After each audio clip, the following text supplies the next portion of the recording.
diapositiva donde estábamos, según yo, estábamos. Hola Alejandro.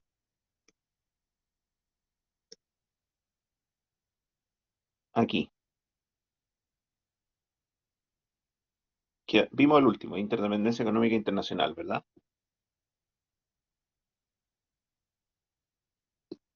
Eso creo que fue lo último que vimos.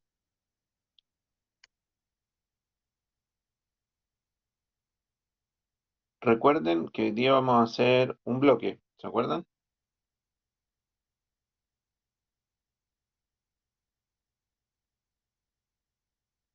Ya.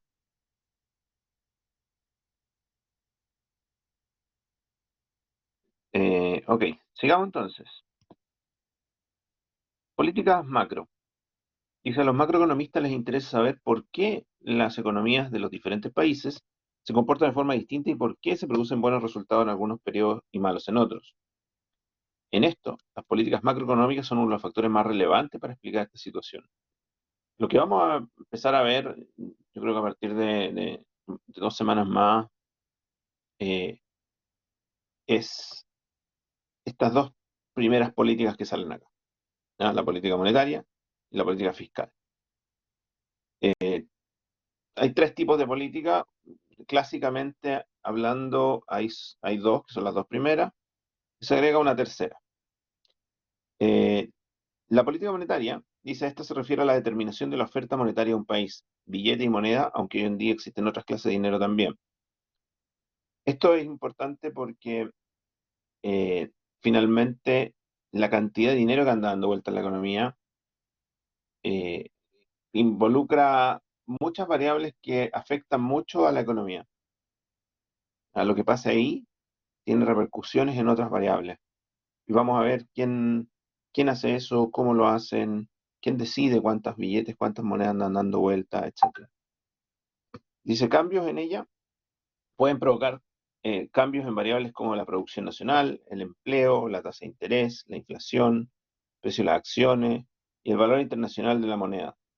En casi todos los países esta política es controlada por el Banco Central, ¿ya? Eso vamos a hablar del Banco Central con detalle. Eso es una parte importante del curso. La política fiscal comprende las decisiones que determinan el presupuesto del Estado, que comprende la cantidad y la composición del gasto público y de los ingresos del Estado. Un tema fundamental en esta política es el equilibrio entre el gasto público y los ingresos. Eh, Aquí vamos a ver también eso, cómo el Estado gasta, qué reglas tiene que seguir, eh, cuánto gasta de lo que le ingresa, etc. La política estructural comprende las medidas económicas destinadas a alterar la estructura subyacente, es decir, las instituciones de la economía de un país. Los defensores de esta política confían en que cambiando o remodelando sus instituciones es posible estimular el crecimiento económico y mejorar el nivel de vida de la población. O sea, claramente, si tenemos mejores instituciones, eso debiera tener un efecto positivo en la economía. Eh, eh, Relativo, diría yo, los resultados de eso, pero si la, si el cambio en la estructura es eficiente, debiera tener sí o sí buenos resultados. Les doy un ejemplo de eso. Eh, Nosotros en el año 89 hacemos que el Banco Central sea autónomo, ¿ya? El Banco Central tome sus propias decisiones, tenga patrimonio propio, tiene una ley orgánica y, y es independiente de los demás poderes, ¿ya? O sea, le rinde cuentas al Congreso de alguna manera. Tiene un horizonte de tiempo distinto, ya vamos a hablar un montón de cosas del Banco Central, pero ese es un cambio estructural, ¿ya? Que hasta antes del 89, 1989, era un banco central que era parte del Estado, parte del gobierno de turno. De alguna manera respondía al jefe de la gente que trabaja en el Banco Central, de los consejeros, del presidente del Banco Central, era el presidente de la República, de turno, digamos, ¿ya? Y eso hoy día ya no es así. Bueno, y eso también nos llevó a tener muy buenos resultados, no así, por ejemplo, lo que pasa en Argentina. En Argentina, el Banco Central no es autónomo. Por lo tanto, si el presidente necesita dinero, y, y le dice, bueno, ¿sabes qué? Que necesito que tú me imprimas dinero. No le queda otra que obedecerle al jefe, porque si no le obedece lo echará, como ya pasó Cristina Fernández en su gobierno, terminó echando a una persona que ella misma había puesto porque le dijo que no era responsable hacer lo que quería y lo echó nomás. Y puso a otro que le dijo que sí. Así que esas son reformas estructurales. Hablemos de el PIB y voy a ocupar esta para rayar aquí. ¿Qué es lo que es el PIB? ¿Qué es lo que es el PIB?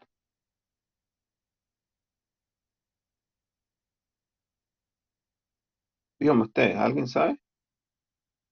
Producto Interno Bruto. Muy bien.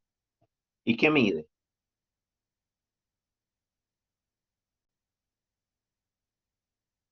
¿Qué mide el PIB?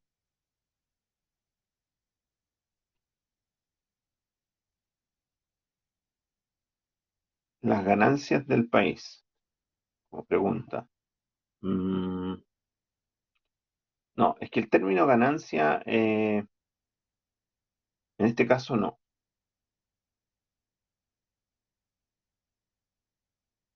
¿El valor monetario de qué?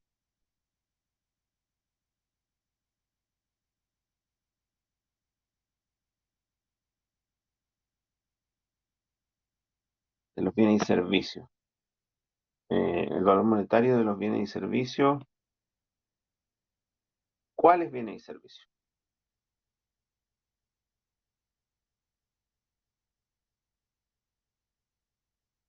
¿Qué cosas, Vicente? Porque les doy un ejemplo. Uno podría decir, bueno, todo lo que se produce, ya, pero ¿qué pasa si yo cuento el pan que me entrega la panadería de la esquina, pero además cuento la harina aparte con la que se hizo el pan, además cuento el trigo con el cual se hizo la harina? ¿Qué va a terminar pasando cuando cuente todas esas cosas?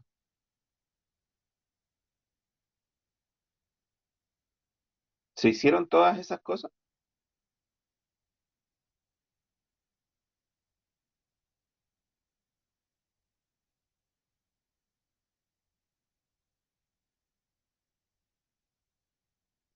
¿Se entiende lo que estoy preguntando o no?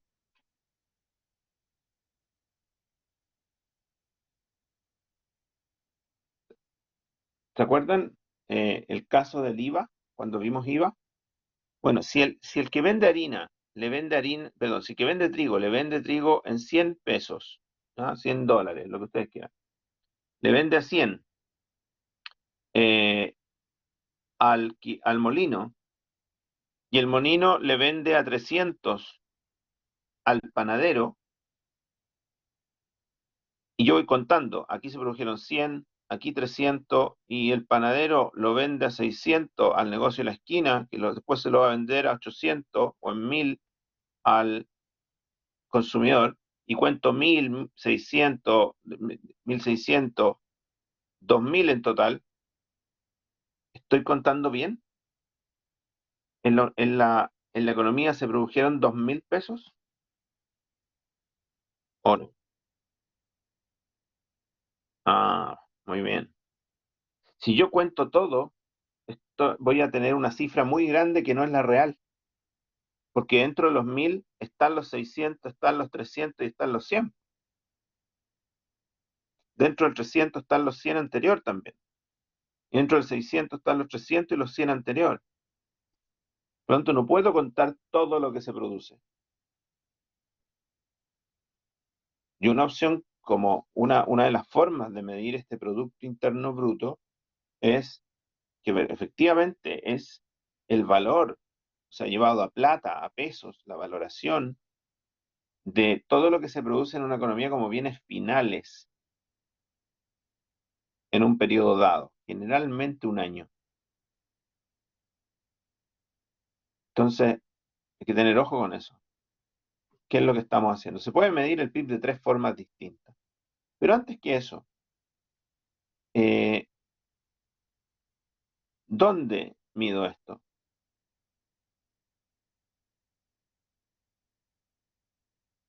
No sé si han escuchado hablar de esto, el PNB. El PIB es Producto Interno Bruto. ¿Alguien sabe lo que es el PNB?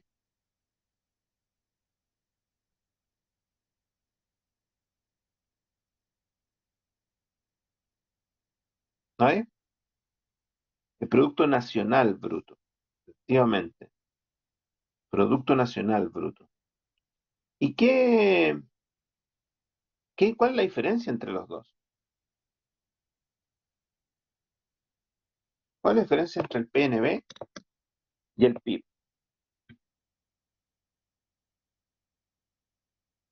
Fíjense que el PIB antes se llamaba PGB, después se cambió a PIB. Los argentinos le dicen PBI, pero el PGB es el Producto Geográfico Bruto.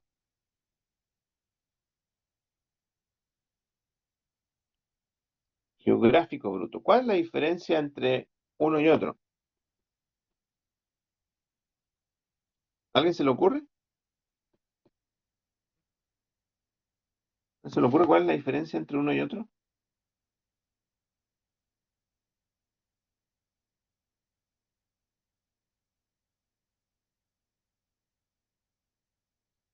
Al ser uno nacional, creo que el PNB ve el valor de los bienes finales, pero solo lo producido en el país, sin contar las importaciones.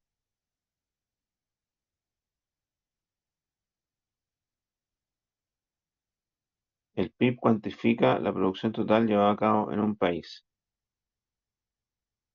¿Y el PNB, Alejandro? Producto Nacional Bruto.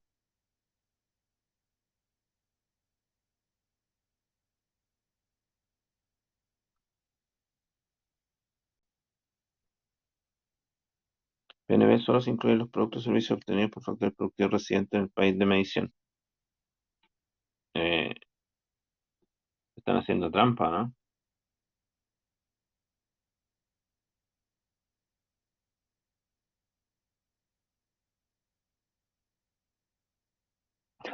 Está bien, está bien.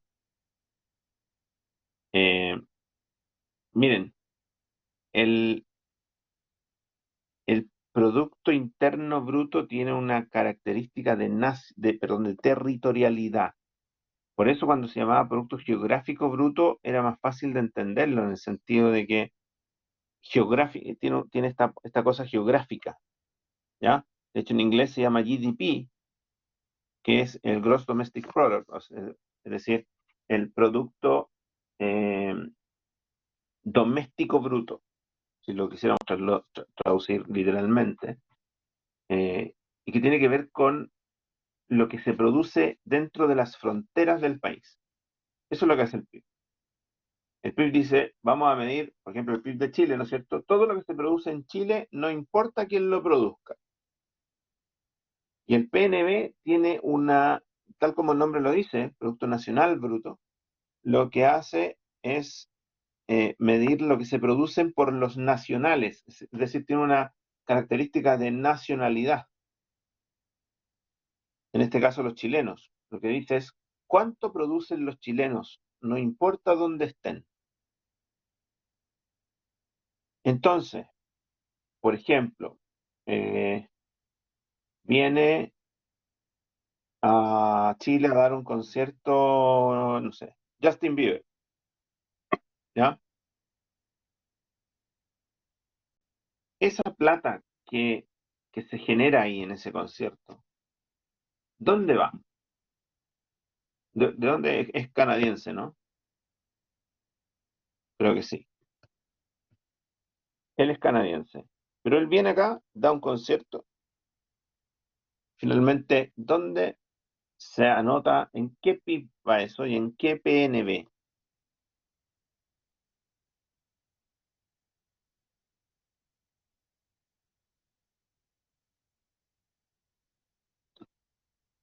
¿En el PIB de qué país va el concierto de Justin Bieber en Chile?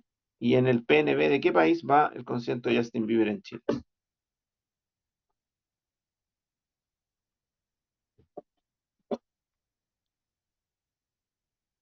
Efectivamente, en el PNB de Canadá. Sí. ¿Y en el PIB?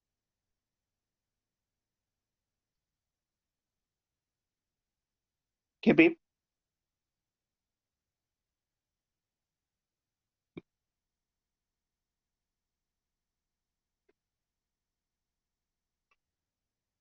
De Chile, efectivamente, en el PIB chileno. Esa es la forma. Esa es la diferencia entre los dos.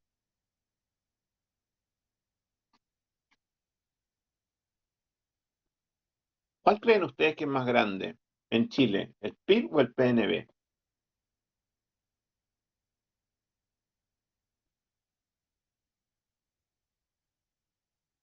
¿Cuál es más grande?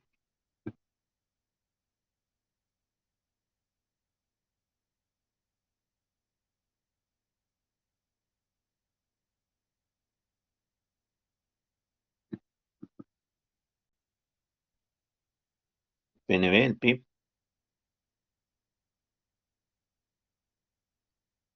O sea, sí, pensemos lo siguiente, si al PIB, todo lo que se produce en Chile, no importa quién lo haga, le sacamos lo que producen los extranjeros, empresas extranjeras, personas extranjeras, y le sumamos todos los chilenos que están afuera, ¿ese es más grande que el anterior?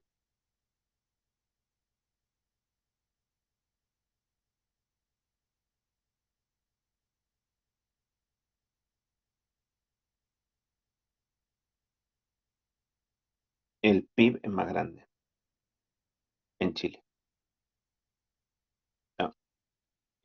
Nosotros, en general, tenemos mucha inversión, muchas empresas extranjeras produciendo en Chile, más que lo que nosotros estamos produciendo afuera. Nosotros salimos poco en general. Eh, Tenemos pocas empresas repartidas por el mundo, por decirlo así. No son muchas. La gente no es mucho de irse hoy día. Hoy día un poco más que antes, pero en general en Chile, por un tema cultural, nos cuesta hasta cambiarnos de ciudad. O sea, ¿cuánta gente ustedes conocen que se van de la ciudad? O sea, alguien que ya lleva unos años estando en una ciudad, después se cambia y se va a otra ciudad. Es raro, es muy raro, o no es tan común.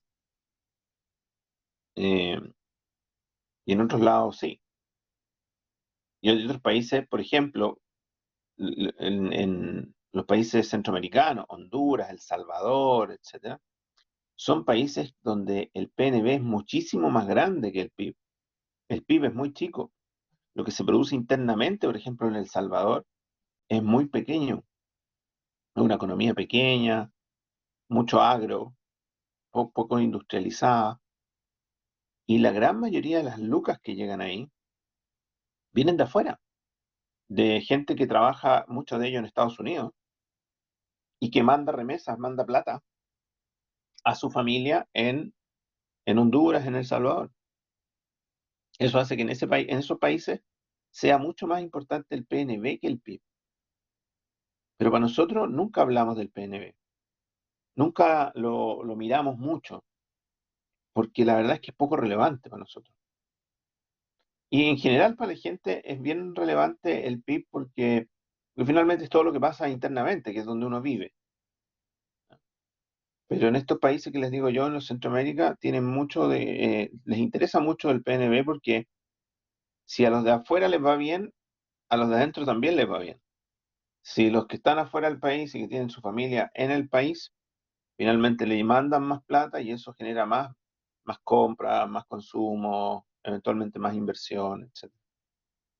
Entonces, eh, esa es la diferencia entre uno y otro. ¿Cuánto es el PIB de Chile? Si mira en Google, más o menos, ¿cuánto será el PIB de Chile?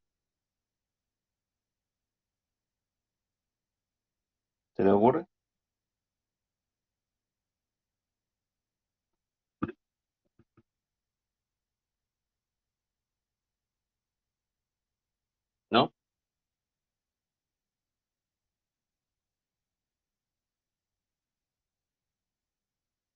No, pero para que ustedes piensen en una cifra más o menos. Aparte, si se meten en Google, lo que les va a pasar es que depende, hay varias formas de medirlo, o sea, hay varias formas de llegar a ese número, depende en precios de qué fecha, hay un montón de variables que le pueden dar números distintos. El PIB de Chile, más o menos, para que ustedes se hagan una idea, eso que me dijiste en millones de euros ya es Google, porque en general los PIB se miden en dólares y Google lo mide en euros porque a veces porque aparece, no sé, en Wikipedia, gente que lo mete ahí, es gente europea que está acostumbrada a usar euros, pero, pero son alrededor de 280.000, más o menos, entre 280.000 y 300.000 millones de dólares, ¿no? Eso es más o menos 280.000 o 300.000 millones de dólares. Eso es lo que se produce en Chile. Vamos al detalle. El Producto Interno Bruto mide, una de las formas de medirlo, el valor total de los bienes y servicios finales producidos al interior de una economía en un año dado. Otra forma es la renta total de todos los agentes económicos que operan dentro de un país. Y la tercera, el gasto total que realizan estos agentes en bienes finales. Entonces se puede calcular desde la perspectiva del gasto, o sea, de la demanda, lo que gastan las personas, las familias, de la producción, de cuánto se produce valorizado, o de las rentas ingresadas por los miembros de una economía. El día es el indicador más importante para medir la renta de un país. Fíjense que cuando hablamos de PIB o hablamos de PIB per cápita, uno también habla de ingresos. Cuando uno habla de PIB per cápita y dice, mira, sabes que en Chile el PIB per cápita es casi, debe ser menos, pero pensemos en 24.000 dólares. Esos 24.000 dólares al valor del dólar de hoy, perdón, 24.000 multiplicado por, pongámoslo 800 para hacerlo fácil, porque estamos casi en 800. Estamos hablando que en promedio un chileno gana 1.600.000. Eso es lo que se dice, y eso es lo que se compara finalmente. Y uno dice, oye, pero bueno, si es un promedio, los promedios no entregan mucha información, ¿no? Entonces uno después tiene que ir a ver a la distribución del ingreso y uno se da cuenta que el salario promedio es harto menos que eso. Pero si tomamos todo lo que se produce en Chile, y además suponemos también que son rentas, entonces si lo dividimos son los ingresos de las personas. Ya vamos a ver por qué. De hecho, miren, lo vamos a ver acá, me retro en la diapositiva porque se los voy a mostrar acá. Acá ustedes se pueden dar cuenta que una forma de medirlo es a través de todo lo que sale de las empresas como productos multiplicados por su precio,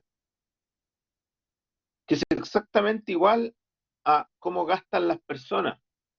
Porque si yo compro una bebida y pago 1.000, es mi gasto, pero es el ingreso de el negocio que me la vendió. Por lo tanto, es lo mismo medirlo a través de todo lo que producen las empresas multiplicado por su precio o todo lo que gastan las familias, ¿no es cierto?, unidades multiplicadas por su precio, P por Q.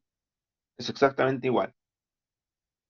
Pero además, si suponemos, ¿no es cierto?, que esto es cierto, que la plata da vuelta, lo que estamos suponiendo es que todas las rentas que le llegaron a la familia por aquí, se las gasta y se las va a gastar en esto, en estos productos y servicios. Por lo tanto, todo eso que se gasta o toda la valoración de la producción de los bienes finales tiene que ser exactamente igual a todas las rentas que tienen las personas.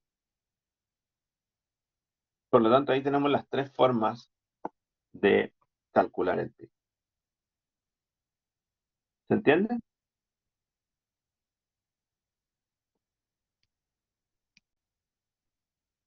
¿Se entienden las tres formas? ¿Sí? Ya,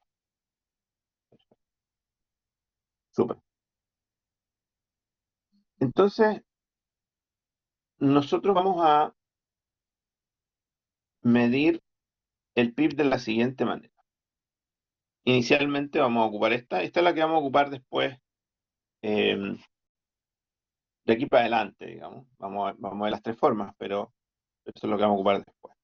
Medición del PIB desde el punto de vista de la demanda. O sea, consumo. Entonces, lo primero que vamos a colocar, y lo vamos a colocar acá arriba, está abajo, pero no importa. PIB va a ser igual a C, consumo. ¿Qué es lo que es el consumo? El gasto corriente que hacen las familias y empresas. El gasto corriente que hacen las familias y empresas.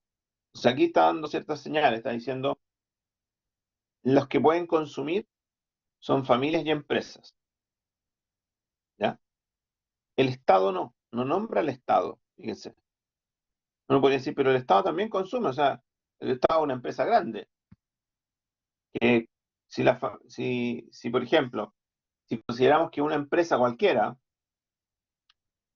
si la universidad compra resmas para la impresora o para la fotocopiadora, eh, eso es consumo.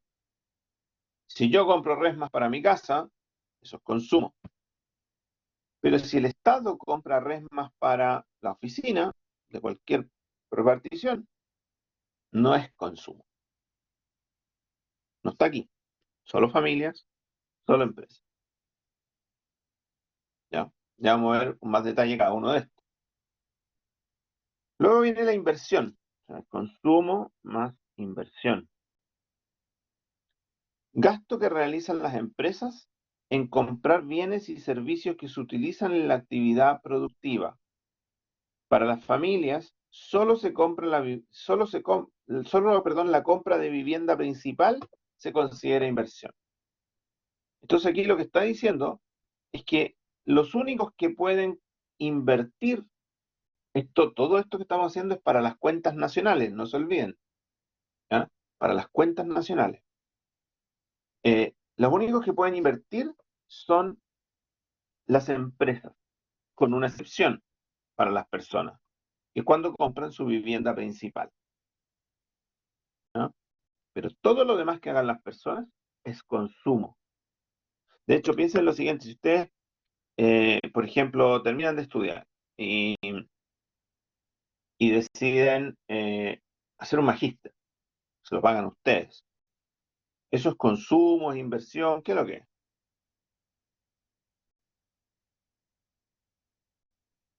¿Qué es lo que es?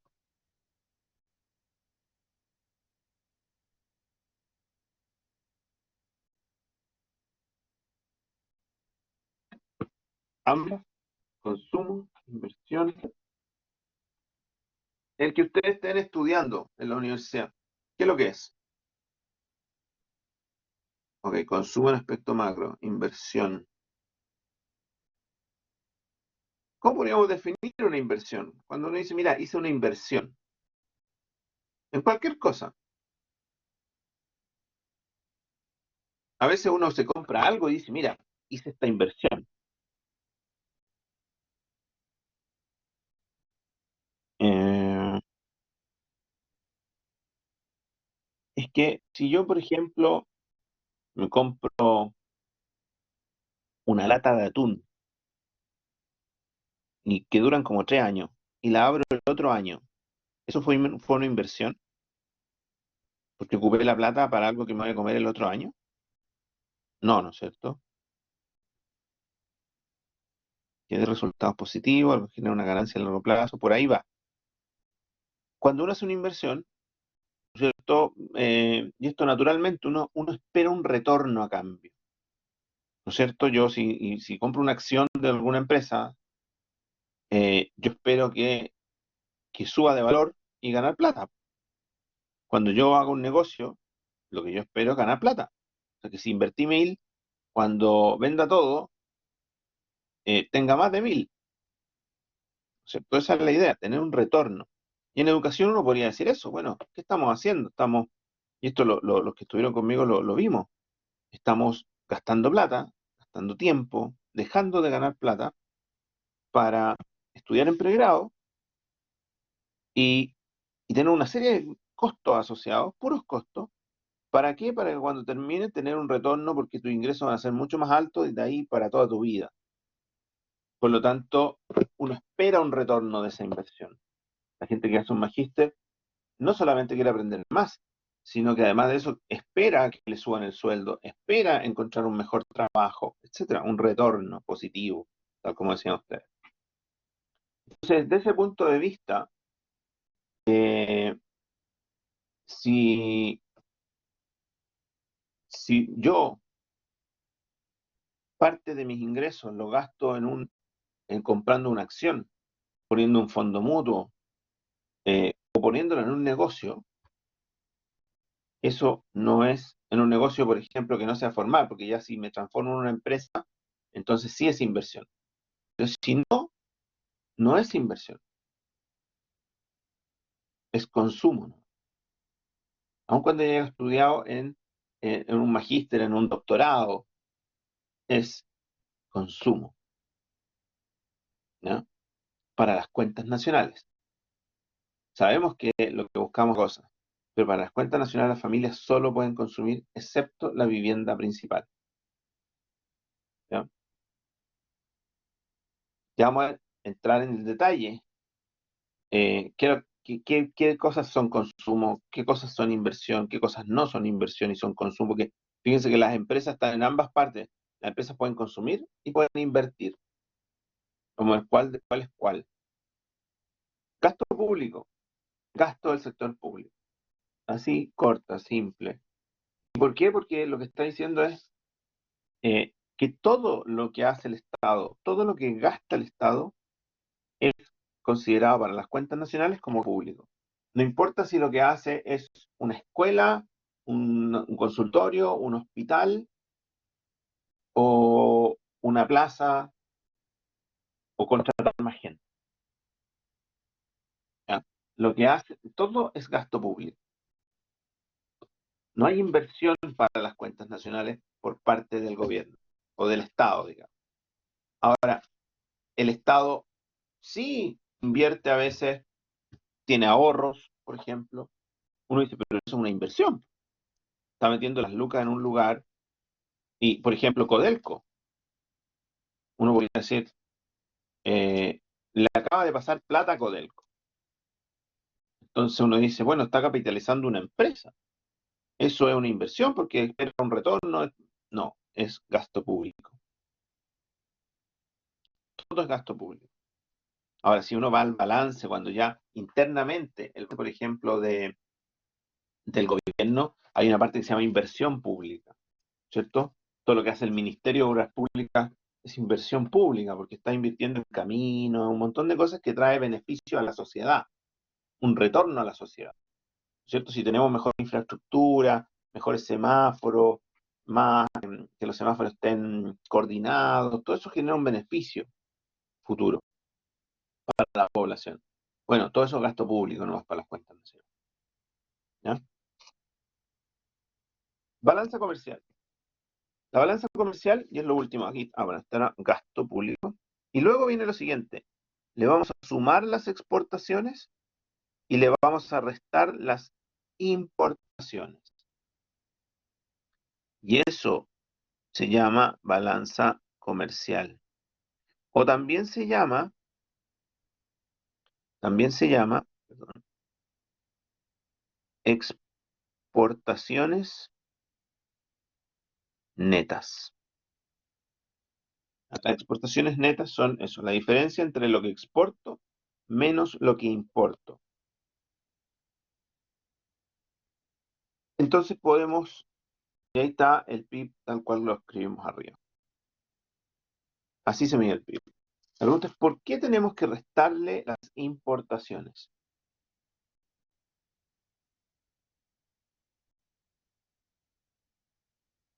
Lo que estamos diciendo es que todo lo que se produce en Chile es la sumatoria de todo lo que se consume, de todo lo que se invierte, de todo lo que se gasta en el Estado, las exportaciones menos las importaciones. Mm, no, fíjate que el PIB lo que mide es producción valorizada, pero mide lo que se produce dentro de las fronteras. lo mide en precios, está bien, pero no mide cantidades. No dice solamente, o sea, implícitamente están las cantidades, pero es las cantidades multiplicadas por un precio, por el de cada una de las cosas. Porque no son producidas acá, tal como dice Vicente. Sí, real solamente. ¿Ya?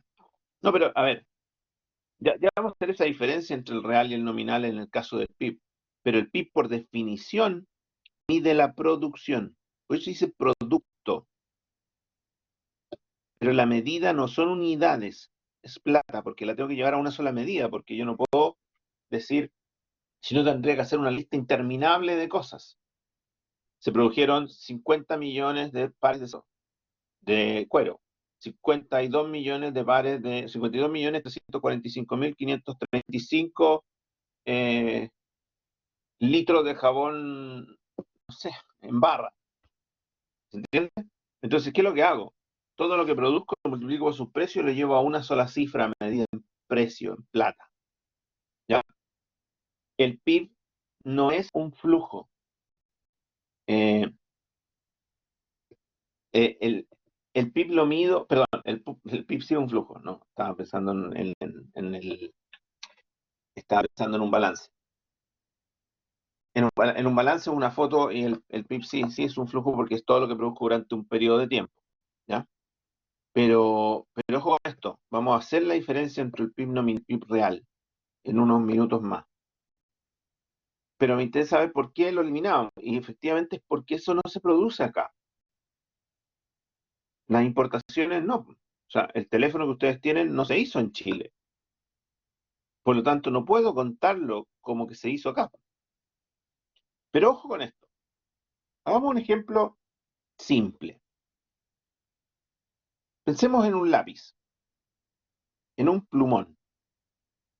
Un plumón de esto de pizarra, los Pilot, clásico, conocido. Esos plumones están hechos en Japón, ¿ya?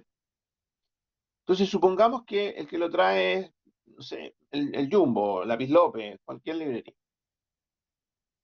Y, y pensemos que los importa directo, para no ser tanto intermediario, y el japonés se los vende a 500 pesos cada uno, ¿ya? Eso es lo que me cuesta a mí el 500, a mí Lápiz López. Y yo lo traigo eh, y los vendo a Luca, ¿ya? Pongámosle Luca, o pongámosle Luca y media. ¿Ya? Pues un ejemplo así. Entonces, el precio que yo voy a Lápiz López, voy y compro y pago luca y media porque lo voy a usar aquí en mi casa, en la pizarra. De esas dos, cómo va todo eso al PIB? Primero, si yo compro ese lápiz que es japonés, yo, Carlos Smith, voy, pago 1.500 pesos, lápiz japonés. Eh, ¿Va eso al PIB primero?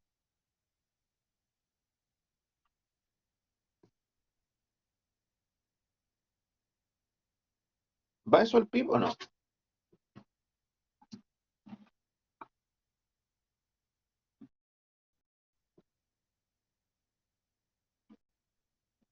No, gasto público es lo que gasta el Estado, nada más que el Estado. Por lo tanto, el Estado no tiene nada que ver aquí.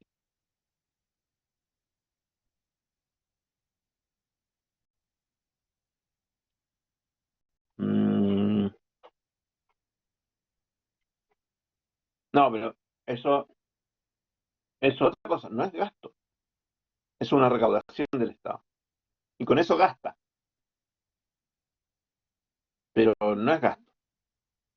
Claro, uno, efectivamente en esos 1.500 hay un poco de impuestos, pero no hay gasto público. Hay ingresos públicos, pero no gasto. El Estado no está gastando nada. ¿Se entiende, no? Fernando, el gasto es eso, gastar. Y ahí el Estado no gasta nada, recauda. Pensemos, solo para este ejemplo, que recauda cero para no hacer el cálculo y sacarle el 19%, que en realidad lo que efectivamente queda para para el dueño del negocio. ¿Ya? Vicente dice 1.000 para consumo y 500 para importación. Si fuera así, y lo voy a hacer aquí abajo, ocupando las formulitas que están abajo, si fueran 1.000 para consumo y le resto 500 a la importación, lo que estamos diciendo que el PIB crece en 500,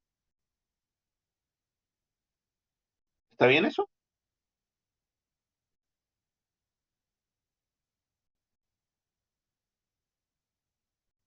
¿Están de acuerdo?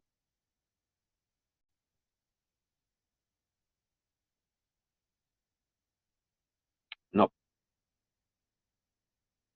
¿Cómo va entonces?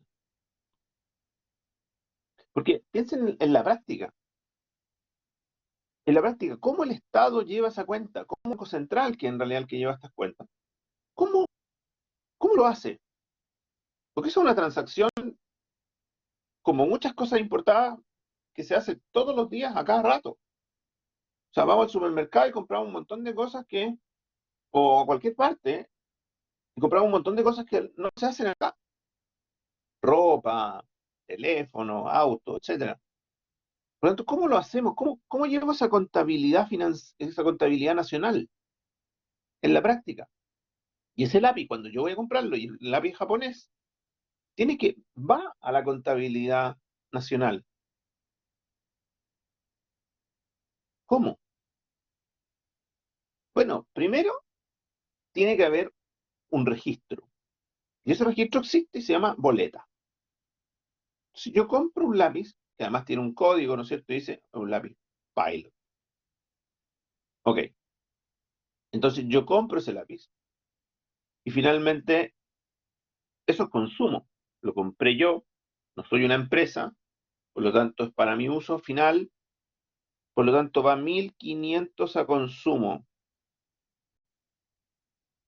¿Y qué dice el Estado después? Ah, pero de esos 1.500, 500 no se hicieron acá. Por lo tanto, ¿cuánto se hizo en Chile? 1.000.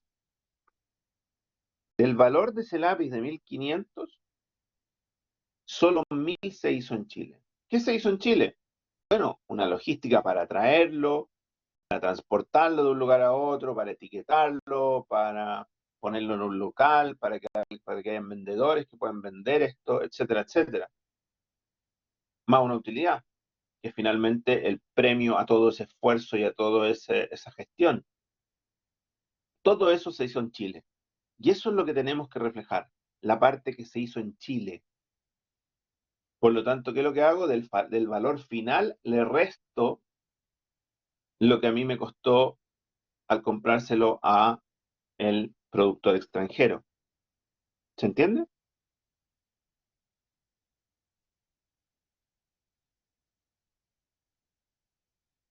Ahora, ¿cómo se hace en la práctica? No es producto por producto. No es que yo eh, tenga justo el pilot y vaya a otro registro donde está la importación de ese pilot y ahí se vaya, o se netee. Porque fíjate que existen también algunos negocios todavía que no tienen registro, que no tienen todo codificado y que tienen una boleta electrónica, que el tipo te hace una boleta con la mano. En los pueblitos, por ejemplo, todavía te escriben la boleta. Y si te compran estas cosas, no te pone detalle. ¿Ah? Le compraste en una librería, en estos negocios que venden de todo, eh, y también venden cuadernos, y venden lápices, y venden cecinas, y venden pan. Bueno, entre eso, tú lleváis pan, lleváis no sé qué más, lleváis una goma, un sacapunta, todo eso hecho en China, y coloco al final nomás. ¿Ah? Son 25.000 pesos. No queda ningún registro detallado eh, de cuántas cosas importadas y cuántas cosas no importadas se vendieron. Entonces, lo que hace el Estado es que simplemente todas las importaciones que entran a Chile, a fin de año las resto, todas. Bueno, entre eso va a estar la goma, el lápiz, el pilot, un auto, un teléfono, una lámpara, un montón de cosas más. Entonces se van neteando solo, porque sí tengo registro de todo lo que entra, ¿no es cierto? Todo lo que no sea contrabando. Pero de eso existe todo el registro. Por lo tanto, yo sé cuáles fueron las importaciones, simplemente las resto. Y después se van a ir saliendo solas. Como estuvo una vez al año, esa es la forma. ¿Dudas con eso?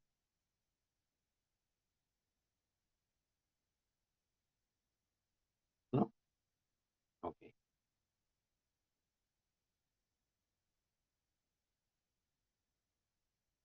Oh, se, se borró una parte ahí. Aquí dice, anotar yo, consumo, ¿no? Consumo. Dice, incluye los gastos en bienes duraderos y perecederos y servicios. No se incluye la compra del inmueble, ni nuevos, ni en segunda mano, ni de los inmuebles de, insisto, la primera vivienda, o la vivienda principal. Entonces, esto es importante porque finalmente es todo lo que gasto, todo lo que consumo. Determinantes del consumo. El ingreso disponible, descontado el impuesto. Por eso es importante los impuestos. Si los impuestos a la renta suben, por ejemplo, el ingreso disponible es menor. Por lo tanto, el consumo tiende a caer. Las expectativas de ingresos futuros.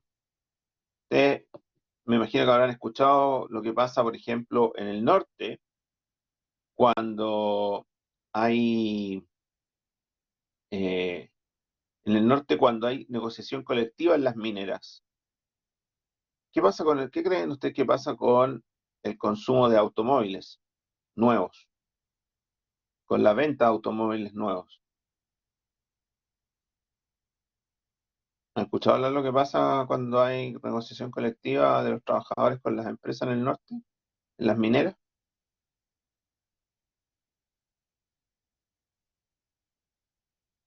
¿Qué es lo que sucede ahí? ¿No, nunca lo han visto? Cuando reciben un bono por término de conflicto, ¿no han escuchado hablar? ¿No? Cuando, especialmente en las mineras, porque las mineras, cuando les va bien especialmente, ¿no? Cada cierta cantidad de años, 3 años, 4 años, depende cómo decía la negociación colectiva. La negociación colectiva son la negociación que tienen los sindicatos con la empresa para, eh, de alguna manera, fijar políticas de salarios, entre otras cosas, ¿no? De salarios, de promoción, en términos de los cargos, un montón de cosas, temas laborales entre los sindicatos y la empresa. Y de alguna manera, que si les ha ido bien y se han esforzado, entonces exigen como un bono adicional por llegar a un acuerdo. Se llama bono por término de conflicto, pero en realidad es un bono por llegar a un acuerdo. Esos bonos en los últimos años han llegado hasta los 18 millones de pesos por trabajador. Entonces, cuando viene esto, y a veces han sido menos, porque han sido 11, han sido 8, han sido 14, han sido 15 millones. Entonces, cuando no le ha ido tan bien. Entonces, cuando tú sabes que estás en el sindicato y viene esta negociación este año, por ejemplo, y tú sabes que en algún minuto van a llegar a acuerdo y van a discutir el bono, que va a ser un poco más, un poco menos, pero ya sabes que mínimo, no sé, po, si cuando les fue, si no le ha ido mal, o sea, van a ser 10 millones por lo menos, ya sabes que de alguna manera está en tu bolsillo, aun cuando todavía no lo tienes, porque te lo van a pagar 3 meses después. ¿Qué es lo que hacen en el norte? Salen todos a comprarse autos. Entonces, porque finalmente, de alguna manera, como tus ingresos futuros van a ser mayores, lo terminan gastándoselo antes de tenerlo. ¿Ah? Y además empiezas a gastar más cosas, po, más asadito, o más viaje, lo que sea, si sabes que vayas a recibir 10 millones en tu cuenta en los próximos días, o en las próximas semanas, digamos. Entonces la expectativa de ingresos futuros cambia el consumo de las personas. Al revés, ¿qué está pasando hoy día, por ejemplo? ¿Cuál es la expectativa de ingresos futuros de las personas? Todavía es pesimista. Todavía no sabemos cuánto va a durar, todavía no sabe mucha gente si va a volver o no va a volver a trabajar, si eventualmente cuando vuelva a trabajar después le digan, ¿sabes qué? A la casa porque tenemos menos demanda. Entonces, dado eso, la gente no gasta tanto, el consumo no crece tanto, porque se asusta, porque prefiere ahorrar a consumir. El nivel general de precios, si los precios tienden a subir, las cosas están muy caras, se consume menos. Si están más bajas, se consume más. La tasa de interés es súper importante. La tasa de interés nosotros vimos que era el precio del dinero.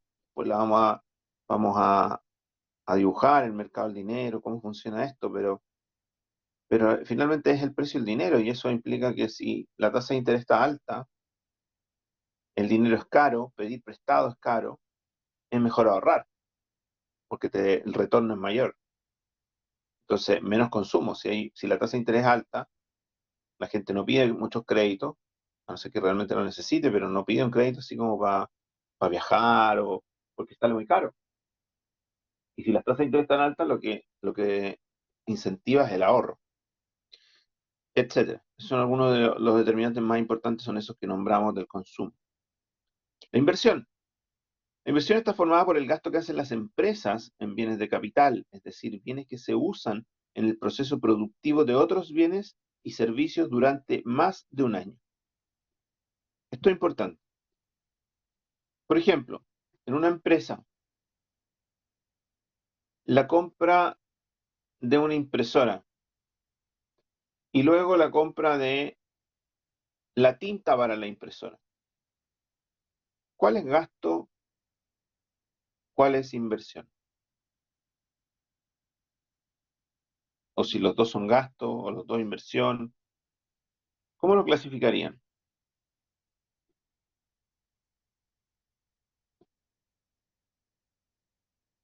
¿Cómo lo clasificarían?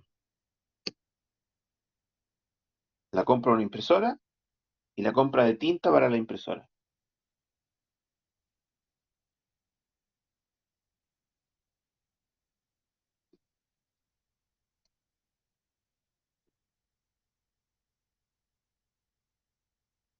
De acuerdo a estas definiciones. Cuéntenme, ¿cómo lo definirían?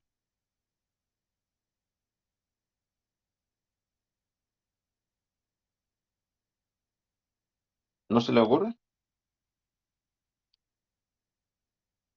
La impresora, ¿qué es lo que es? ¿Consumo o inversión de una empresa?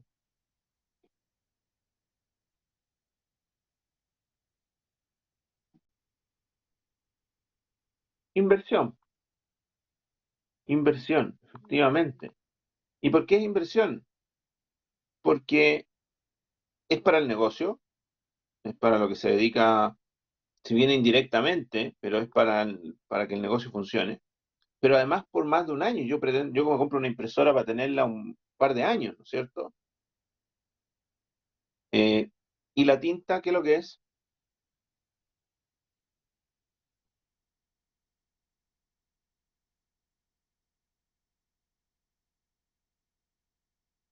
Consumo, efectivamente, porque se agota dentro del periodo, la tinta me va a durar un par de semanas y voy a tener que comprar otra. Eso es consumo. Entonces las empresas pueden consumir y pueden eh, invertir. Una camioneta, una pala, un camión, un galpón, todo eso es inversión. Pero, pero no sé, el papel confort que compra para los baños, las remas de hoja, los lápices, todo eso en general es consumo de las empresas. Ya, y tal como dice aquí, la mayor parte de las inversiones de las empresas solo se acepta como inversión de la familia el gasto que realizan en la vivienda principal. ¿Cuáles son los determinantes de la inversión? La tasa de interés, claramente, igual que las personas, ¿ya? Si los créditos están caros para las empresas, entonces mejor ahorro, no pido el crédito, no hago la inflación. por lo tanto hay menos inversión. Las expectativas de crecimiento de la economía son súper importantes. Las expectativas hoy día no son muy positivas, por lo tanto, ¿quién va a invertir más? Es bien difícil, a no ser que sea un sector en particular. O sea, las empresas hoy día pueden invertir, por ejemplo, porque ven que no sé, pues en el delivery hay una oportunidad de negocio. Entonces invierten, ¿ah? Pero desinvierten en otro lado. Tener ojo con eso. Fíjense que en Costanera Center en Santiago, el Jumbo está en el primer piso, está justo instalado al lado de el París, ¿ya? Uno de los lados del supermercado da con la tienda París. La tienda París tiene varios pisos, ¿ya? Pero uno de los pisos, el primero, eh, colinda con el Jumbo, que son de la misma empresa. Y lo que acaba de hacer el Jumbo es quitarle espacio a París. O sea, la tienda París como tienda física, metros cuadrados, se achicó y se agranda el Jumbo. Es una tienda, lo que hizo fue una tienda ciega, ¿ya? Es decir, una tienda que no está abierta al público, a eso se le llama tienda ciega, que no hay espacio para que el público vaya, que es solo para la gente de Corner Shop y las aplicaciones, digamos, ¿no? Corner Shop, Rappi, qué sé yo. Es solo para ellos, pedidos ya. Los que tengan con convenio con el Jumbo. Sí, para que compren más rápido, las cosas seguramente lo que le van a poner ahí en ese espacio en particular, que es una tienda solo para ellos, las cosas que la gente más pide. ¿Ah? Lo que no lo irán a buscar adentro, pero para ser mucho más rápido y no tengan que recorrer todo el supermercado con un carro, entonces las cosas más pedidas ya tienen que tener una historia, ¿no es cierto?, de qué es lo que piden las personas, le van a hacer una tienda solo para ellos, una tienda cerrada al público. Entonces, eso es invertir, es quitarle al negocio París, quitarle espacio, quitarle metros cuadrados de venta para poder vender en esta oportunidad de negocio que se está dando hoy día, que son la, eh, el delivery, digamos. Pero son las expectativas que tienen las empresas. Eso es muy importante, de cómo va a crecer. Entonces aquí están viendo una expectativa de crecimiento en el negocio online, que llegó para quedarse, ¿no es cierto? Sí, definitivamente. Ya nos vamos a acostumbrar finalmente, y aun cuando ya tengamos vacuna y ya no pase nada, seguramente vamos a seguir pidiendo online mucho más que antes. Ahora, la inversión, y vamos a distinguir dos tipos de inversión. La formación bruta de capital fijo, que es lo que uno generalmente piensa y, y relaciona con la inversión, que son las plantas, me refiero a la planta de la fábrica, almacenes, maquinaria de construcción, viviendas para uso familiar, etcétera. ¿No? Una camioneta, un camión, etcétera. Todo eso es formación bruta de capital fijo. Eso es inversión. Pero también la variación de las existencias son inversión. ¿Y qué es lo que es eso? Son los aumentos o disminuciones de materias primas, productos semi-elaborados que están aún en la cadena de producción y los productos finales que no se han vendido. O sea, si yo lo que mido es la inversión durante un año y eso lo corto el 31 de diciembre de cada año, cuando yo voy a ver una empresa, una planta, no sé, la planta de celulosa, y corto ese día, el 31 de diciembre, hasta ahí, cuánto se produjo durante un año calendario, como inversión tengo que contar todos los productos que la celulosa, los fardos de celulosa que tienen guardados en la bodega en la misma planta, toda la celulosa que está en la línea de producción que se está haciendo, la madera que viene entrando para poder transformarse eh, en celulosa, etcétera.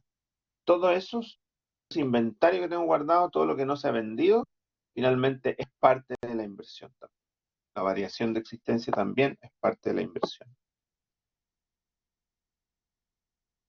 Y otro concepto es la inversión neta. La inversión neta es la inversión bruta, toda la inversión que hemos hablado, menos las depreciaciones. Y la depreciación no es otra cosa que la contabilización del desgaste por el uso que tiene especialmente la formación bruta de capital fijo. Es decir, cuando ustedes compran un computador, ese computador se va, para pensemos en una empresa, se va desgastando, ¿no es cierto? Con el paso del tiempo se va desgastando. Lo mismo que un auto, lo mismo que un edificio, lo mismo que un galpón, que un tractor. Con el tiempo, lo que pasa con los autos, se van depreciando, van perdiendo valor con el uso, ¿no? Porque hay mayores probabilidades de falla, ya no andan bien, las piezas son piezas, por lo tanto en algún minuto empiezan a fallar, etc. Entonces, lo que hace la depreciación es ir, y eso el Servicio de Impuesto Interno es el encargado de decirle cómo se tiene que depreciar eso. Es decir, cuánto valor van perdiendo las cosas año a año. Y si usted entra en el Servicio de Impuesto Interno, sale ahí cómo se deprecia. O sea, sale, por decir algo, un auto o una camioneta en una empresa. Una camioneta nueva se deprecia, por decir algo, en 10 años. Y el Servicio de Impuesto Interno es el que decide, digamos. Dice, en 10 años y se deprecia linealmente, por decir algo, ¿ah? O sea, si a ti te costó 10 millones, entonces si lo divido por 10, porque son 10 años, todos los años tengo que contabilizar 1 millón de depreciación, como que ha perdido 1 millón en su valor, ¿ya? Por lo tanto, tengo que ir considerando año a año esa depreciación. Porque claro, yo compré una camioneta y eso es parte de mi inversión. Pero como yo la compro para más de un periodo, el otro año tengo que considerarla todavía porque la camioneta todavía la tengo. Por lo tanto, también es parte de mi inversión del año siguiente, pero ya no vale lo mismo que costaba el año anterior. Por lo tanto, tengo que ir restándole esta depreciación. Eso es lo que hace. Y desde el punto de vista que si bien contablemente no es una salida de plata, porque yo pagué 10 millones por la camioneta y yo no pagaba ni un peso más, ¿ya? Y no es que vaya, pero es una contabilización de la depreciación. ¿Cuál es la idea de esto? Es un poco para que las empresas también entiendan y si yo quiero que el negocio siga y por lo tanto en el futuro voy a necesitar otra camioneta porque en algún minuto esa camioneta ya no va a dar más, ¿no es cierto? No, ya no va a ser conveniente porque empiezan a aumentar las fallas, etcétera. Eh, entonces yo debiera, como no es una salida de plata, yo lo que debiera hacer es considerar como si fuese una salida de plata y la podría ahorrar esa plata. Y eso es un poco la idea porque como yo lo contabilizo finalmente en los estados de resultados para yo pagar impuestos, lo contabilizo sin la depreciación, o sea, se la quito, perdón, le quito la depreciación, hago la resta, pero no es una salida de plata, pago menos impuestos por eso, con la depreciación. Pero como no es una salida de plata, yo debiera, si soy responsable, lo que debiera hacer es guardar ese millón, como guardarlo en una cajita ahí, ¿ah? En un depósito, y al otro año guardar el otro millón, y al otro año guardar el otro millón. ¿Para qué? Para cuando esa camioneta ya no sirva, de alguna manera tengo otra camioneta guardada en plata. No sé si me explico. Esto es como que compraron un notebook y usted dice, bueno, me va a durar 3 años. Entonces voy a considerar que todos los meses pierde tanto valor. Entonces todos esos meses usted, si bien no una salida de plata, guardan esa platita. Lo que va a pasar después de 3 años es que van a abrir ese cajoncito o ese depósito a plazo y van a tener plata para comprarse casi lo mismo. O al menos abonar para que pongan un poquito más de plata y obtienen una cosa más nueva que seguramente un poco más cara, pero mejor. Esa es la idea detrás. ¿Se entiende? ¿Dudas?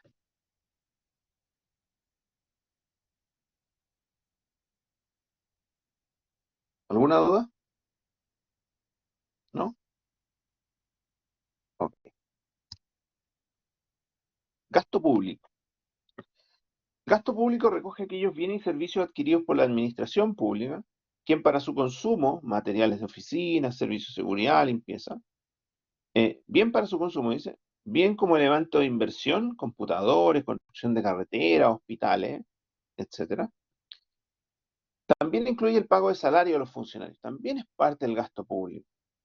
No incluye, sin embargo, el gasto de pensiones. Cuando paga el salario a un funcionario, compra un servicio, su trabajo. Hay una transacción económica. Mientras que cuando paga una pensión se trata simplemente de una transferencia de rentas. No recibe nada a cambio, por lo que no se contabiliza en el PIB. Esa transferencia no se contabiliza en el PIB. El pago de las pensiones solidarias, por ejemplo. Que no hay ni una prestación a cambio. No hay un servicio, no se produjo nada. Además, ¿qué error estaríamos cometiendo al contabilizarlo? Por ejemplo, el bono COVID, ¿ya? No hay nada a cambio. Transfiero la plata. ¿Qué pasa si yo lo contabilizo en el PIB? ¿Qué es lo que me va a pasar? Me transfiero a una familia 400 lucas. ¿Qué es lo que me va a pasar si yo lo considero en el PIB?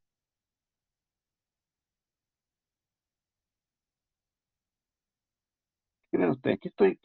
¿Qué problema me trae?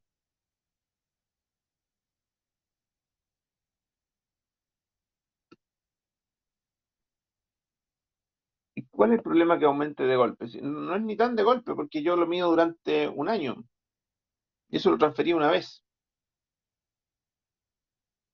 No me interesa, yo a fin de año empiezo a ver ya, ok, ¿cuánto se produjo durante todo el año?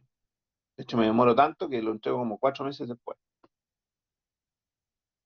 los resultados de eso. Y entre medio te aparece una transferencia por 400.000 a cada una de las familias. ¿Cuál es el gran problema si lo contabilizo ahí? El gran problema es que lo voy a contabilizar 2 veces. Y voy a tener un PIB súper grande cuando en realidad no es así. Primero porque no se produjo nada. Y segundo es porque cuando le llegue a esa familia, ¿qué va a hacer esa familia con los 400.000 pesos?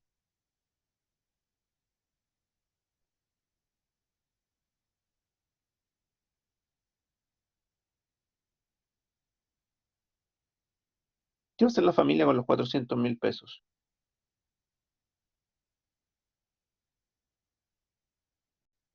del bono COVID? Consumir. Y cuando vaya a consumir y va al supermercado y se gaste todas las lucas, eso también va al PIB, va como consumo, ¿no?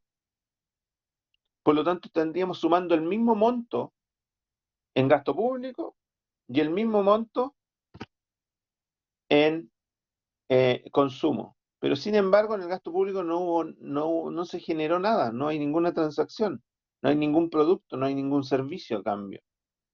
Es distinto cuando lo contabilizo 2 veces porque yo, trabajador público, me pagan mi sueldo y después voy y consumo. Ahí sí que lo hago, por, ahí sí que lo cuento como gasto público, porque yo trabajé, generé un servicio, un producto eventualmente, y después de eso consumí, genero de nuevo un crecimiento en la economía, que le compro bienes a otro, pero gracias a un esfuerzo, a producción de algo. En el caso de las pensiones o los bonos, son simples transferencias. Esa es la gran diferencia. Saldo neto del comercio exterior, exportaciones menos importaciones. Es la diferencia entre lo que el país exporta al exterior, bienes y servicios, y lo que importa. Cuando los bienes que producimos se compran en el extranjero, este gasto se suma a la demanda de bienes. Los gastos que realizamos en comprar bienes foráneos se restan a la demanda. Por lo tanto, la diferencia entre exportaciones e importaciones se denomina exportaciones netas. Exportaciones netas. ¿Dudas hasta ahí? ¿No? Ok. Otra forma de medirlo, otra forma de medir el Producto Interno Bruto, dijimos que era a través de la oferta. El anterior era a través del gasto, de la demanda.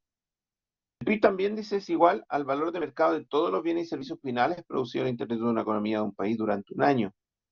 Los bienes finales son aquellos que se destinan al consumo final de las familias, empresas o sector público, en tanto que los bienes intermedios son aquellos bienes y servicios que son vendidos de una empresa a otra para ser utilizados en el proceso productivo de este mismo ejercicio, lo que llamamos materias primas.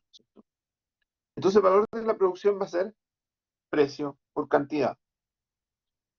Y aquí también se puede dar el problema de la doble contabilidad.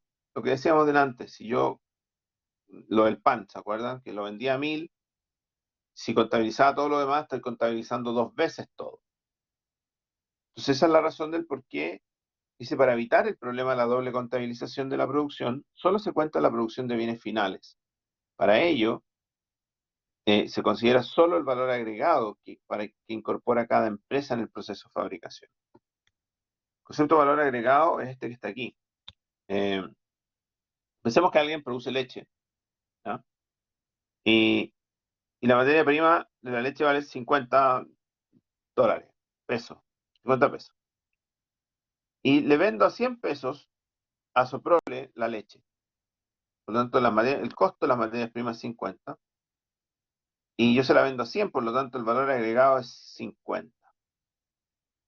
Luego, Soprole toma los 100 que compró más otras materias primas, que suman 150 en total, y le vende al líder a 210 el yogur. Por lo tanto, la diferencia entre el precio de venta y el costo de las materias primas finalmente son 60, que es el valor agregado que le pone Soprole. Y luego el líder vende a 240 el yogur, lo compró a 210, el valor agregado es 30. Por lo tanto, el PIB desde el punto de vista de la oferta va a ser 30 más 60 más 40. Perdón, más 50. O sea, finalmente lo que va haciendo es ponerle el valor agregado al resto. Y por último, la medición del PIB desde el punto de vista de la renta equivale a la suma de las retribuciones de los factores productivos, tal como lo vimos en el flujo circular de la renta. Sueldo y salario de los trabajadores, renta y alquiler y beneficio de la empresa antes de impuestos. Esa es la forma. Ahora, el PIB nominal versus el PIB real. Y miren, voy a pasar a la siguiente. Quiero mostrar esto. Y ahí vamos a volver al concepto. Supongamos, dice, un país que solo produce tres bienes. A continuación puede ver los precios y cantidad producida cada año y determine para cada año el PIB nominal, el PIB real, con año base 2015, y la variación del PIB. Eso es lo que vamos a calcular. Entonces, el PIB es lo que se produce durante el año multiplicado por sus precios. El PIB nominal, que también se llama PIB a precios corrientes, es lo que se produce cada año multiplicado por los precios de ese año. Dado eso, ¿cuánto es el PIB nominal del año 2015?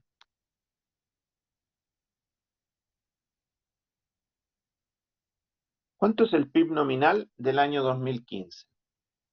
Díganme ustedes. PIB nominal del año 2015.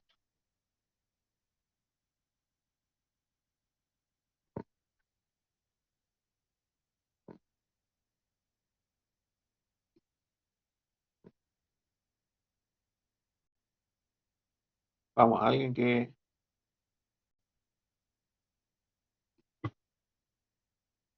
¿Qué tenemos que hacer?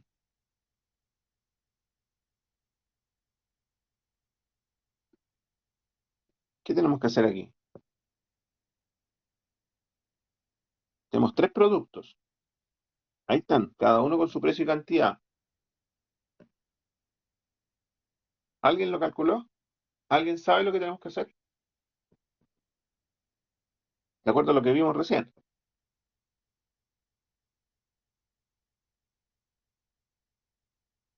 ¿Cuál es la definición de PIB? Hemos visto todo este rato. ¿Cuál es la definición de PIB?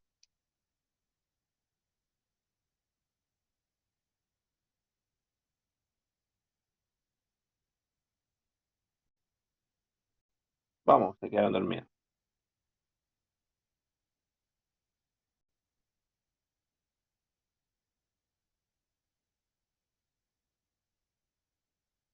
¿No?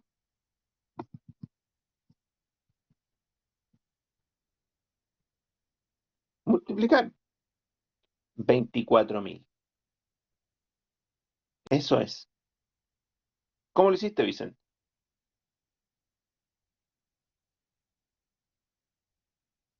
¿Qué multiplicaste? ¿Qué hiciste?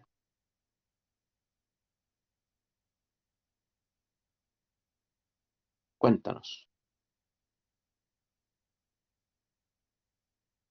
100 por 20, perfecto, que el precio del producto uno multiplicado por la cantidad del producto uno. 200 por 50, precio del producto 2 multiplicado por la cantidad del producto 2. Y 400 por 30, que es el precio del producto 3 por multiplicado por la cantidad del producto 3. Lo que estamos haciendo ahí es decir, mira, se produjeron 20, 50 y 30 unidades de cada uno y lo multiplicamos por sus precios. Y nos da que el PIB nominal de ese año es de $24.000 o lo que quieran, pesos. ¿Ah? Ese es el valor de la producción a precios de ese año. Eso es todo. Ese es el PIB nominal de cualquier año. ¿Cuánto es el PIB nominal del año 2016?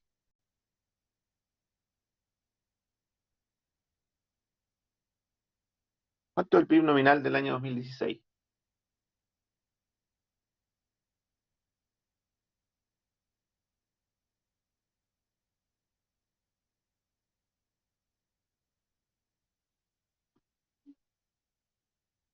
¿Cuánto es?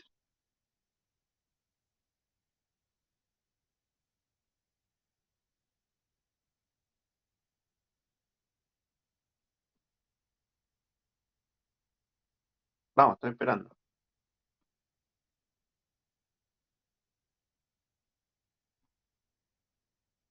Sí, pero miren, perdón, vamos a hacer una cosa.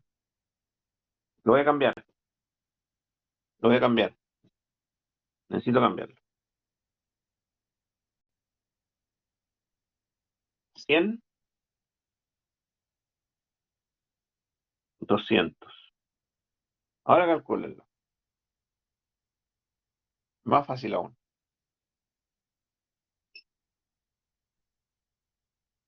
Se me olvidó cambiarlo. Ahora que viste el resultado me acordé. 100 y 200. ¿Cuánto da?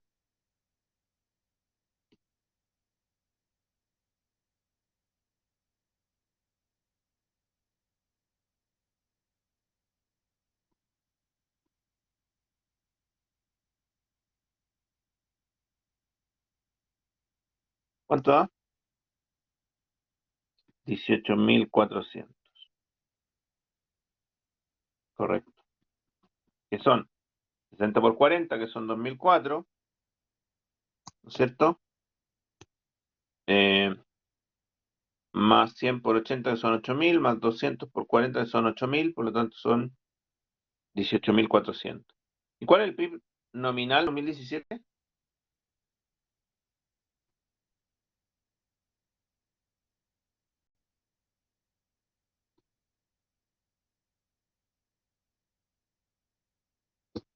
¿PIB nominal del año 2017?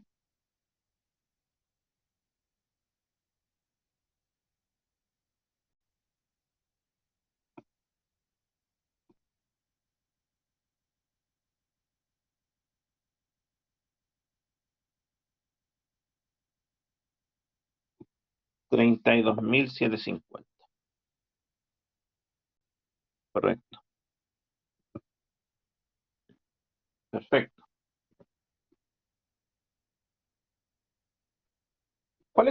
Entonces, dado esto, ¿cuál es el mejor año para este país?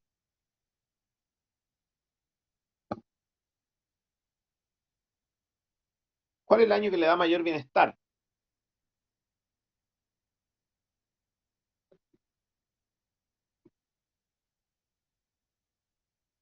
2017. ¿Están de acuerdo todos? ¿Y el peor? 2016, ¿no? Decir eso.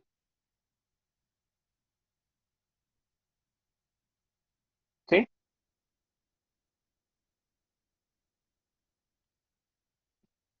Bueno, veamos. Veamos si es cierto eso. Antes de pasar al PIB real, vamos a ver cuánto varió el PIB nominal. Es decir, esta flechita, esta columna que está ahí. La variación es ¿Cuánto cambió de un año a otro? ¿Ya? Aquí nada, porque no tenemos datos para atrás, ¿no es cierto? Entonces tenemos que partir con el año 2016. ¿En cuánto cambió el PIB nominal del año 2016 respecto al año 2015? Eso es lo que estamos midiendo ahí, en porcentaje. ¿Cómo calculamos eso? ¿Cuánto es? En porcentaje.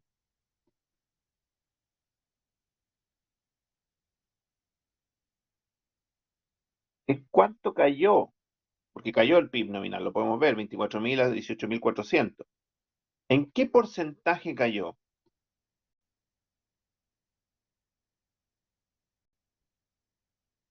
Efectivamente, como tú dices, Alejandro, cayó en 5.600 millones de dólares, lo que sea, ¿no es cierto? Plata. Pero eso es un número, me interesa el porcentaje de caída. ¿Cuánto es? ¿Cómo lo calculamos eso? ¿Cómo calculamos el porcentaje?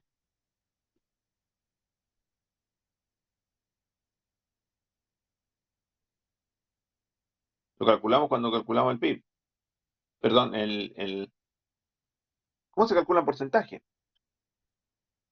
Lo calculamos cuando calculamos elasticidad.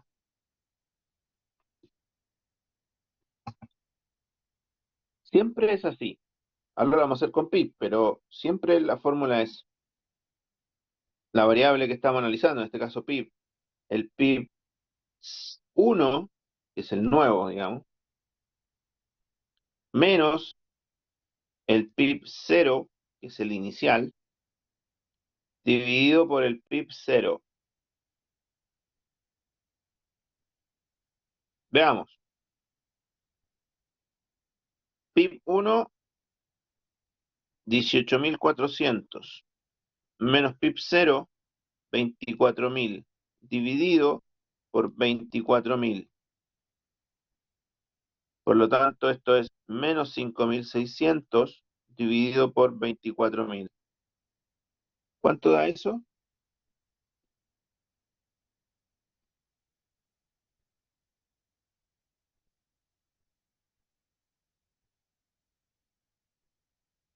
Da 0, según yo, da 0,23,3 periódico. ¿Está bien? Y si eso es menos, ¿no es cierto? Menos 0,233, y si eso lo multiplico por 100 para verlo en por ciento, me da que es menos 0,23%. Perdón, menos 0,23. Me da menos 23,3%. Eso me da. Entonces cayó en un 23,3%. ¿Cuánto da el cambio en la variación en el PIB del 2017?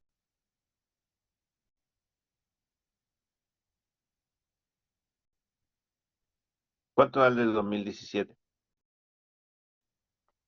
Díganme los números. ¿Cuánto va a ser esto?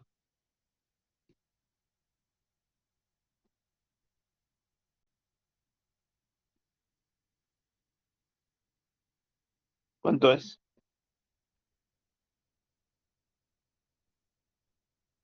Esto es el nuevo, 32.750 menos 18.400. Y todo eso dividido por 18.400. 32.750 menos 18.400 son 14.350. Dividido en 18.400. Dividido en 18.400. Eso es igual a 0,779. Un 77,9%, 78 también. Vamos a colocar con los decimales.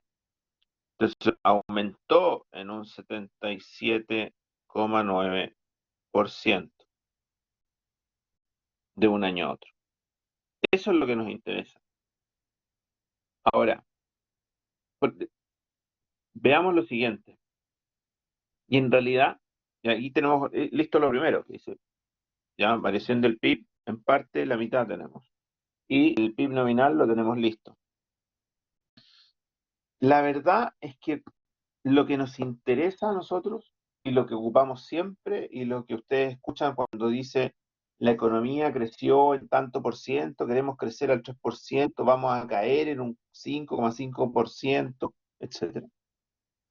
Eh, eso es el PIB real, no el PIB nominal. Yo le voy a explicar por qué. Pero antes vamos a calcularlo. Vamos a tratar de sacar conclusiones desde ahí. El PIB real lo que hace es fijar los precios en un año que se llama año base. Es decir, en este caso, en nuestro ejemplo, año base 2015. Entonces lo que va a hacer es fijar este precio para cada uno de los productos, los precios que hay el año 2015. Entonces, cuando yo calculo el PIB real del primer año, del 2015, con precios del 2015, va a ser exactamente igual al PIB nominal, porque el PIB nominal está sacado del año 2015, está sacado con precios del 2015. La pregunta es, ¿cómo calculo el PIB real del año 2016? Si tengo año base de precios 2015.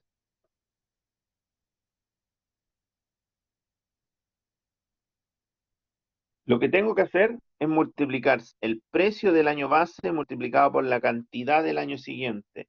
El precio del año base por la cantidad del año siguiente y el precio del año base por la cantidad del año siguiente. ¿Cuánto me va a dar esto? Me va a dar 4.000, me va a dar 16.000, son 20.000, 36.000,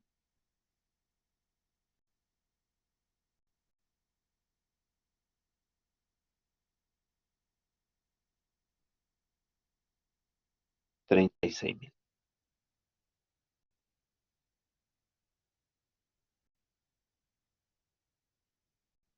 ¿Se entiende lo que estoy haciendo?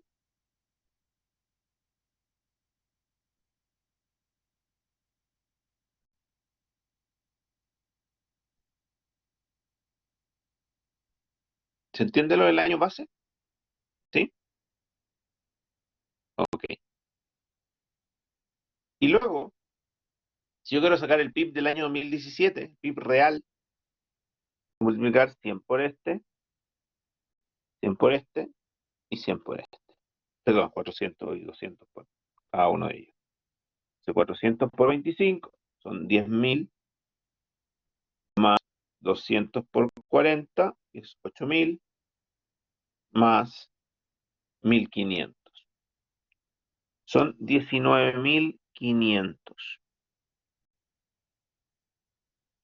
Ese es el PIB real. Ese es el que nos interesa.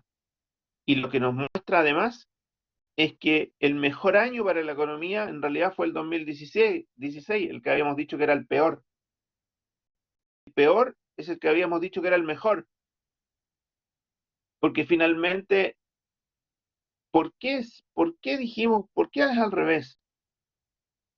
Porque al fijar los precios en un año base y hacer la multiplicación que hicimos, ¿no es cierto?, para sacar el PIB real, lo que estamos haciendo es que estamos eliminando cualquier efecto sobre el valor de la producción por efecto de precios, es decir, por efectos de la inflación o por deflación, por la caída en los precios.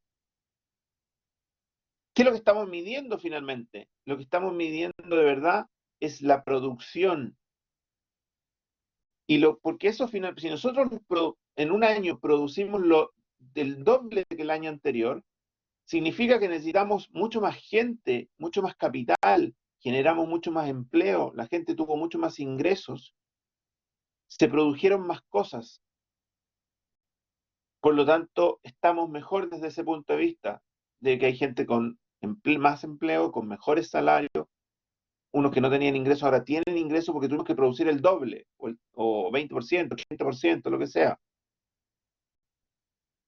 Y si se dan cuenta, el año 2016, si bien es el mejor año, y es el mejor año porque fíjense lo que pasa con la producción, de 30 pasó a 40 y de 50 a 80 y de 20 a 40. Es decir, la producción en el país aumentó. ¿Por qué nos dio un valor de PIB nominal tan bajo? Porque los precios bajaron de 100 a 60, de 200 a 100 y de 400 a 200. Por lo tanto, ese es el problema del PIB nominal, que como es a precios del año, cualquier inflación, por ejemplo, dos países que producen exactamente lo mismo un año con otro, si ve el PIB nominal, el PIB real debiera ser el mismo, pero el PIB nominal va a ser distinto porque los precios suben o bajan. Pero en términos de empleo, producción, es el mismo de antes. Por lo tanto, el PIB real elimina este efecto inflación o deflación, elimina el efecto de los precios. Y eso es lo que nos interesa porque finalmente es la producción la que genera empleo, es la producción la que genera que la gente tenga más ingresos, que se vendan más cosas, que haya más utilidades, etcétera. Entonces, si vamos ahora a determinar los cambios, nos vamos a dar cuenta que la variación en este no es nada, en este es un 50% positivo. Lo que está diciendo finalmente es que la producción subió en un 50%. Miren, sumen esta producción. ¿Cuánto es? La sumatoria de esto es 100. 100 unidades se produjeron ese año. Si yo sumo estas, 160 unidades.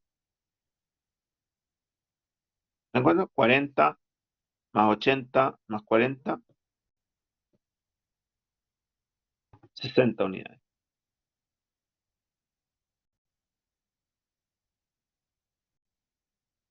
Y, y acá, fíjense, en el último año, la cantidad de unidades producidas cae con respecto a todo lo años con el anterior, pero además con el año inicial. Es el peor año de todos. Si tengo que producir menos de la mitad, lo que me va a pasar es que va a tener mucho desempleo, mucha capacidad ociosa. ¿Por qué de un número tan grande el nominal? Porque los precios subieron mucho, hubo mucha inflación aquí, de 60 a 250, de 100 a 350, de 200 a 600. ¿Ya? Y acá la variación es negativa y podemos sacarla. Esto va a ser igual a 19.500 menos 36.000 dividido por 36.000 me da un menos 45,8%. Eso es.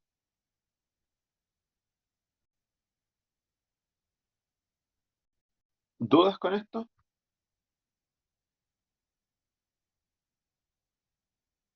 Cuando nosotros decimos que la economía va a caer este año, por ejemplo, un 5,5%, ¿ya? Lo que estamos diciendo es que el PIB real va a caer, la producción va a caer. El PIB real de este año comparado con el del año 2019 va a ser un 5,5% menos. Cuando decimos que queremos crecer al 3 o que hace 2 años atrás crecíamos al 1, es el crecimiento del 1% del PIB real. Ese es el que nos interesa, no el nominal.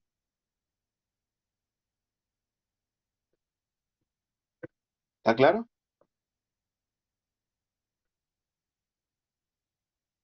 Sí, súper. Ya, lo dejamos hasta aquí. ¿Les parece?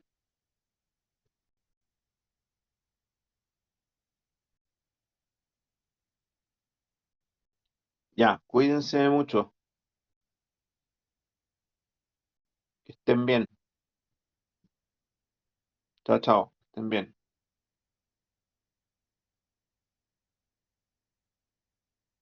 Nos vemos. Chao, chao.